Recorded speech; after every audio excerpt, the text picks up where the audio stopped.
5-year-old Madeline Lothar went on a play date to this trampoline park on a Friday afternoon in January. She climbed to the top of this rope, got scared and loosened her grip, landing on this large knot at the bottom. She went in the foam pit and was continuing to play with her friend. She was crying and holding her private area. At home, Madeline's mother saw the scrape and called the doctor for advice, but she tells me the injury seemed to be minor. We kept checking it.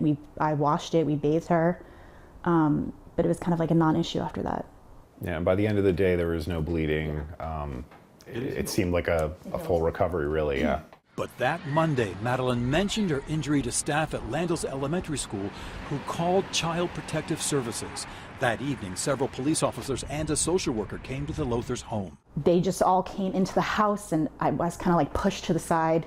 Bob Powell is the Lothars' attorney. When these people came to the door, they should have told the mother by law why they were there, what the claim was. Danielle Lothar says the police would not say why they were there, that they took Madeline outside, questioned each parent separately, questioned their other daughter as well. Finally, I said, "Oh, is this about," after much thinking, "is this about the bleeding vagina?" And they were like, "Yes, you got it," and kind of like sarcastic and not very nice. Danielle Lothar tells me she explained to the officers what happened on that climbing rope, offered the name and number of a mother who was there at the time, described how the scrape had healed, but the police were not satisfied. They say, okay, this is what's going to happen. We just called a paramedic. She's coming out here and we want to examine Madeline's vagina. Doug Lothar tells me he objected again and again, but the officers persisted. And I said to him, you know what, there's 3 of you here and you all have firearms and there's nothing I can do to stop you. There, on the living room sofa, Danielle and Doug Lothar helped the paramedic hold down Madeline and take off her leggings. Madeline didn't want her pants off. She was squeezing her legs together, screaming, "No, stop it," scratching, hitting, self-defense really for her. The parents tell me the paramedic asked them to pull Madeline's legs apart, asked Doug to shine a light. He used his cell phone and examined the girl for several minutes. There wasn't even a mark on Madeline. It had all healed. There was no blood, there was no cuts, there was nothing. The police and paramedic left, but the Lothars say the incident has had a terrible impact on their daughter, that she's sad all the time. Her grades have plummeted. She has nightmares. She's still so affected by it. So that's not good. My research shows this should never have happened. The police and the paramedic violated their own guidelines, and police and EMS sources tell me this is not the way an investigation is supposed to go.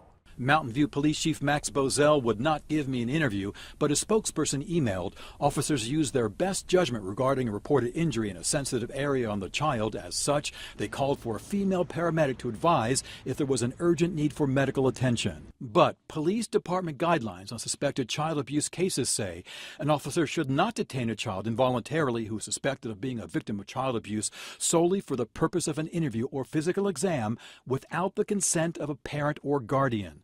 Child victims should not be interviewed in the home, and officers should defer interviews until a person who is specially trained in such interviews is available. It's not something I've ever heard of happening in this way before.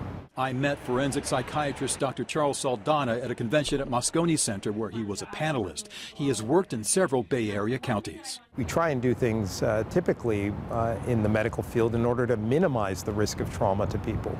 Santa Clara County Protocol, which covers Mountain View, requires police to bring potential child abuse victims to Valley Medical Center, where a pediatric sexual assault examiner is on call 24/7.